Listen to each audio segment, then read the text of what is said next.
భక్తులందరికీ నమస్కారం అండి. దేవి అనుగ్రహం ఛానల్కి స్వాగతం. దుర్గమ్మ యొక్క ఆశీస్సులు మనందరిపై ఉండాలి అని చెప్పి మనస్ఫూర్తిగా కోరుకుంటూ ఈరోజు వీడియో స్టార్ట్ చేస్తున్నాను ఫ్రెండ్స్.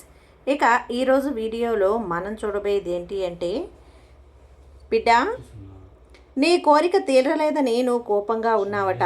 నీ కోసం దుర్గమ్మ తల్లి, విజయవాడ దుర్గమ్మ తల్లి అయితే పెద్ద 5 గుడ్ న్యూస్లని తీసుకొచ్చింది. ఎవ్వరూ లేనప్పుడు నువ్వు వినాలట. అది కూడా నీ కంటపడ్డ 30 నిమిషాల్లోగా విని తీరాలంటమ్మా.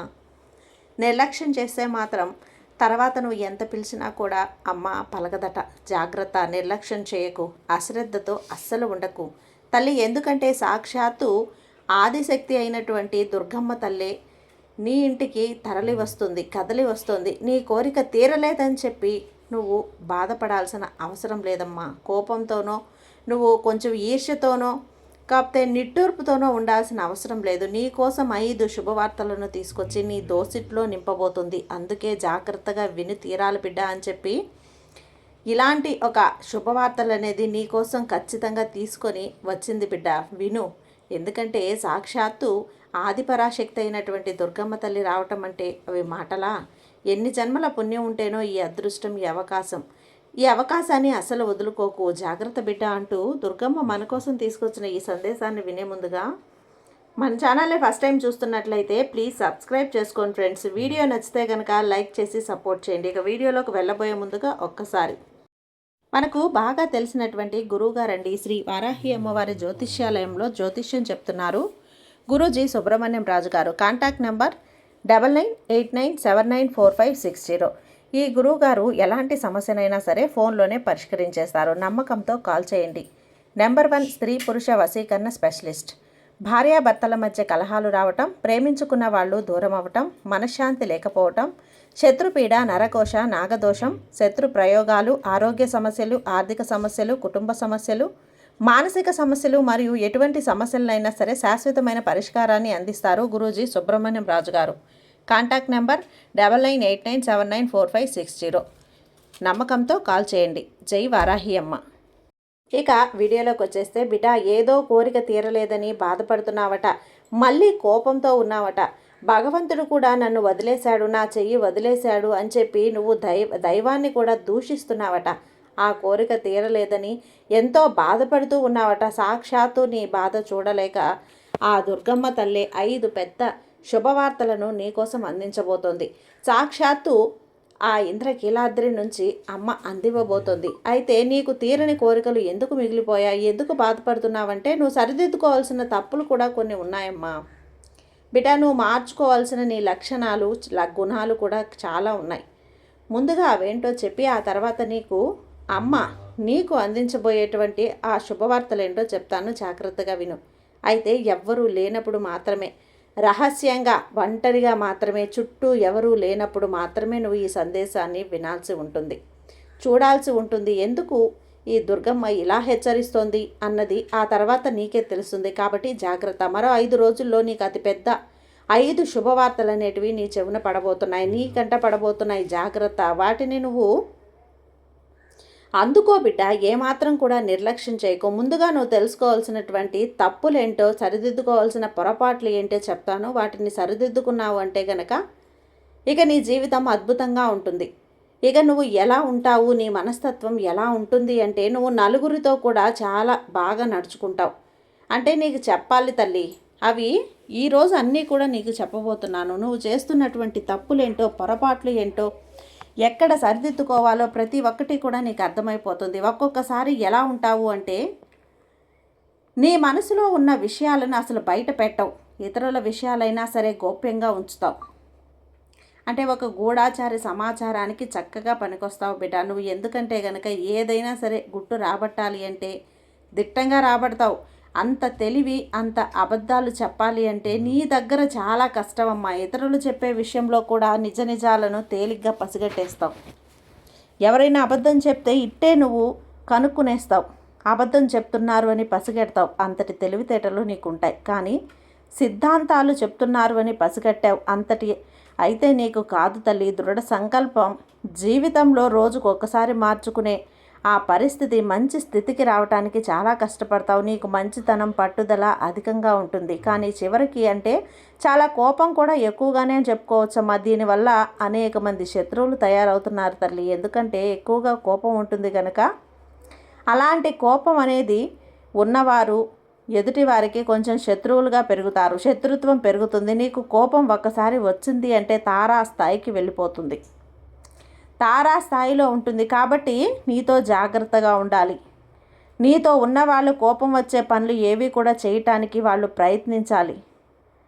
నీకు గనక ఎక్కువగా కోపం వచ్చింది అంటే ఆ కోపానికి ఖచ్చితంగా నీ కోపానికి ఎవ్వరో ఒకరు నీ చేతిలో బలి అయి తీరాల్సిందే. బలి అంటే కొట్టడమో తిట్టడమో చేయటమో కాదు తల్లి. నీ నిర్లక్ష్యానికి గురి కావాల్సి వస్తుంది. నీ మాటలకు గురి కావాల్సి వస్తుంది. సహనానికి గురి కావాల్సి వస్తుంది. ఏది అంటే అది సూటిగా మాట్లాడేస్తావు.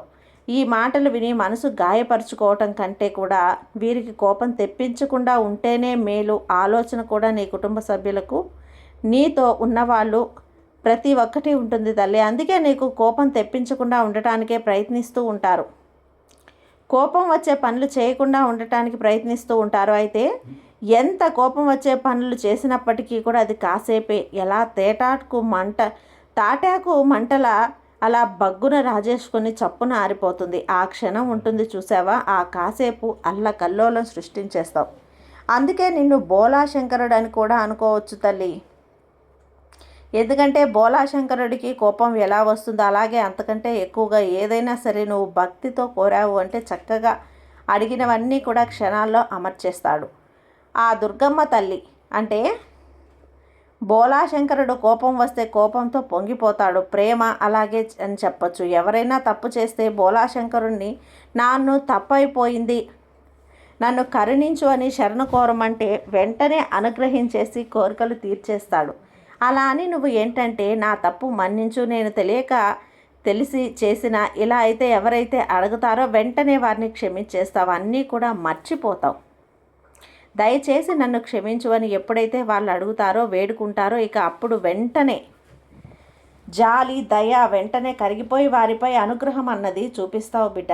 అంతేకాకుండా ఒక్కొక్కసారి నాది అని అనుకున్నావంటే కనుక అది ఖచ్చితంగా నాదే అని చెప్పి నువ్వు పంతం నీకు ఎప్పటికీ కూడా దాన్ని వదులుకోవటానికి సిద్ధంగా ఉండవు. ఆర్థికంగా కూడా ఎంతో నష్టపోవటం జరిగింది బిడ్డ. ఇది వరకు కాలంలో అయితే ఎందుకు అంటే కనుక ఆర్థిక పరంగా అభివృద్ధి అన్నది లేక ఒకవేళ వచ్చిన అనవసరపు ఖర్చులు, వృధా ప్రయాసాలు ఇలా ఆర్థిక పరంగా ఎన్నో చవి చూడాల్సి వచ్చింది. కొన్నంత వరకు కూడా నువ్వు చాలానే చూసావులే అని చెప్పాలి. అవన్నీ తీరకనే ఒక్కొక్కసారి కోపంతో ఊగిపోయినట్లు ఎక్కువ శాతంగా ఆర్థికంగా నష్టపోయావు బిడ్డ. కానీ ఆర్థికంగా నష్టపోయినట్లు ఎవరూ కూడా నష్టపోయిందే లేదు కదా. దాని నుంచి తేరుకోలేకపోయావని కూడా చెప్పాలి. అందుకే ఇంత కోపం కూడా వస్తూ ఉంటుంది నీకు. కానీ నీకైతే ఒక 5 శుభవార్తలు లభించబోతున్నాయి బిడ్డ. నేను చెప్పాను కదా, అందులో మొదటి దాని గురించి ఇప్పుడు చెప్తాను, జాగ్రత్తగా విను. నీ ఇంట్లో అయితే పెళ్లి బాజాలు మోగబోతున్నాయి. నీ ఇంట్లో పెళ్లి కాని వాళ్ళు ఎవరైతే ఉన్నారో అలాంటి వారికి ఇప్పుడు ఈ క్షణం అయితే పెళ్లి సంబంధాలు కుదురుతాయి. పెళ్లి బాజాలు మోగుతాయి. చక్కగా శుభకార్యం జరిగిపోతుంది. పెళ్లి జరగబోతుంది అనే విషయాన్ని కూడా నువ్వు గుర్తుపెట్టుకో తల్లి. మొదటి శుభవార్త అయితే ఖచ్చితంగా పెళ్లికి సంబంధించింది. నీ జీవితంలో ఉండబోతుంది. లేదా ఒక శుభవార్త, పెళ్ళి ఇలా ఏదైనా కానీ ఒక శుభకార్యం కానీ చెయ్యాలి అని ఎంతకాలం నుంచో అయితే నీ ఇంట్లో జరిగిపోతూ ఉంది. కానీ దానికోసం ఈ 5 రోజుల్లో ఒక ప్రణాళిక అన్నది సిద్ధం చేసుకుంటావు. దానికి నాంది పలుకుతుంది. ఇక 4 శుభవార్తలు ఏంటి అని జాగ్రత్తగా విను. 5 పెద్ద శుభవార్తలు లభించాలి అంటే నువ్వు కొన్ని పరిహారాలు, కొన్ని మార్పులు, చేర్పులు కూడా చేసుకోవాల్సి ఉంటుంది బిడ్డ. ఖచ్చితంగా నువ్వు పాటించాల్సిన కొన్ని విషయాలు కూడా ఉన్నాయమ్మా. అవి ఏంటి అంటే గనక విను.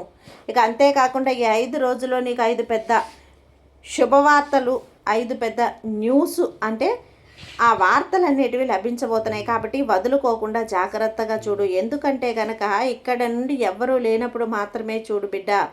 నీకు చెప్పానో తెలుసో గనక ఈ సందేశాన్ని, ఈ వీడియోని అందరి ముందు చూసినట్లయితే గనక ఈ 5 శుభవార్తలు లభించబోతున్నాయని చెప్పి వారికి అర్థమవుతుంది. వీరికి శుభవార్తలు రాబోతున్నాయి అని అర్థమైంది అంటే గనక ఈ సమయంలో వాటికి జరగనివ్వకుండా ఉండే ప్రయత్నం చేస్తారు. లేదా అబ్బా వీరికి ఇంతటి శుభవార్తలా అని చెప్పి మనసులో అనుకుని ఉండొచ్చు. దృష్టి కూడా మీకు సోకుతుంది. కనుదృష్టి, అసూయ మనసులోకి ఒక్కసారి అలా వచ్చిన ఆ ప్రభావం మీ మీద ఉంటుంది తల్లి. కొంతమంది కూడా రాకుండా వెనక్కి వెళ్ళే అవకాశం ఉంటుంది బిడ్డ. అంతేకాదు కొంతమంది నీ పక్కన మంచిగాను ఉన్నారు, చెడ్డవాళ్ళు కూడా ఉన్నారు. వాళ్ళకి చోటిచ్చావు. మంచివాళ్ళు నీ శుభవార్తలు విని ఆనందించిన మనసులో మాత్రం నువ్వంటే పడని వాళ్ళు, గిట్టని వాళ్ళు, పతనం చెయ్యాలని చెప్పి, నాశనం చెయ్యాలి అని చెప్పి చూసిన వాళ్ళు, వీరందరూ కూడా ఎక్కువగా కోరుకోవటం కూడా జరుగుతూ ఉంటుంది. కాబట్టి వీలైనంత వరకు కూడా నువ్వు ఖచ్చితంగా ఎవరూ లేనప్పుడు మాత్రమే ఒంటరిగా గదిలో కూర్చొని చూడాల్సినటువంటి ఉంటుంది బిడ్డ. ఇక నీ యొక్క కోపం ఏదైతే ఉందో దాన్ని తగ్గించుకునే ప్రయత్నం చెయ్యమ్మా. చక్కగా నీ యొక్క కోపాన్ని తగ్గించుకో. అలాగే నలుగురితో, మనుషులతో కలవటం మొదలుపెట్టినట్లయితే ప్రతి ఒక్కసారి కూడా కొండంత ధైర్యం అనేది నీకు వస్తుంది. నీకు సహాయం కూడా ఉపయోగపడుతుంది. కానీ నువ్వు ఎవరితో కూడా ఈ విషయాన్ని పంచుకోవు, ఇష్టపడవు, ఒక్కదాన్నే ఉండడానికి ప్రయత్నిస్తావు. నువ్వే భరిస్తూ కుమిలిపోతూ ఉంటావు. కానీ అది అన్నిసార్లు కూడా జరగదమ్మా. ఒక్కొక్కసారి భరించలేని బాధ వచ్చినప్పుడు నీ మనసు అయిన వాళ్లకు నువ్వు చెప్పుకుంటావు కదా ఆ బాధని. అలాగే తను కూడా తన కష్టం నుంచి బయటపడడానికి ఏదైనా మార్గం చూపమని, అది కూడా మంచి కోసమే మాత్రమే, నీ మేలు కోరే వారితో మాత్రమే నువ్వు మనసు విప్పి మాట్లాడాలి. వారు ఏదైనా సహాయం కావాలంటే కనుక వాళ్ళే వచ్చి మాట్లాడాలి. అప్పుడే కదా బయటకు వచ్చి చక్కగా జనాల్లో కలిసి మనుషులతో తిరుగుతూ అందరితోనూ కలుపుగోలుతనంగా ఉంటూ మాట్లాడడం చేస్తే అందం కూడా చక్కగా మారిపోతుంది తల్లి. అప్పుడు నీకు చాలా మంచిది అవుతుంది. నీకు చాలా చాలా గొప్పగా జరుగుతుంది. కాబట్టి ఖచ్చితంగా అందరితో కూడా కలవటానికి ప్రయత్నించు. ఎందుకు కుమిలిపోతూ ఉండకు. ఇక నీకు ఏవైతే శుభవార్తలు వినిపించబోతున్నాయో అవి అందులో రెండవ శుభవార్త ఏంటి అంటే కనుక 2 గృహం అనేటువంటిది. ఎందుకంటే ఎన్నాళ్ళగానో నీ సొంత ఇంటి కళ అనేది ఒకటి నీకు ఉంది కదా, పూర్తిగా ఉంది కదా బిడ్డ. వెంటాడుతూ అది ఉంది కదా. బాబా నేను నా ఇంట్లోకి వెళ్తున్నాను అని చెప్పి అడిగి ఎన్నిసార్లు నా ముందు వెళ్ళావు, అలా అడిగావు, బాధ పెడుతున్నావు. ఆ యోగం ఉందా లేదా, మెసేజ్ వంటి గడపే నీకు ప్రాప్తం ఉందా, వారైనా సొంత ద్వారా వారి కట్టుకుంటారా లేదా బిడ్డ. అయితే సొంత ఇల్లు అనేది జీవితంలో చాలా చాలా ఉపయోగపడిందమ్మా. కొనుక్కుంటావు లేదా కట్టుకుంటావు, ఏదో ఒకటైతే చేస్తావు. లేదంటే ఆలస్యం మాత్రం చేయవలసిన అవసరం లేదు. ఈ భూమి ఏదైతే స్థలం ఉందో అది దానైనా సరే కొనుక్కొని కట్టుకుందాం అన్నది జరుగుతుంది. ఇక 3వ శుభవార్త ఏదైతే ఉందో అది ఎప్పటి నుంచో ఉన్న శుభవార్త. ఎప్పటి నుంచో ఉందమ్మా అనుకుంటున్నావు కదా, మళ్ళీ మొదలవుతుంది. అది దీర్ఘకాలిక అనారోగ్యాలతో ఎప్పటి నుంచో కూడా బాధపడుతూ విలువెల్లాడిపోతూ ఉన్నావు. జాగ్రత్త తల్లి, జాగ్రత్తగా చూసుకో.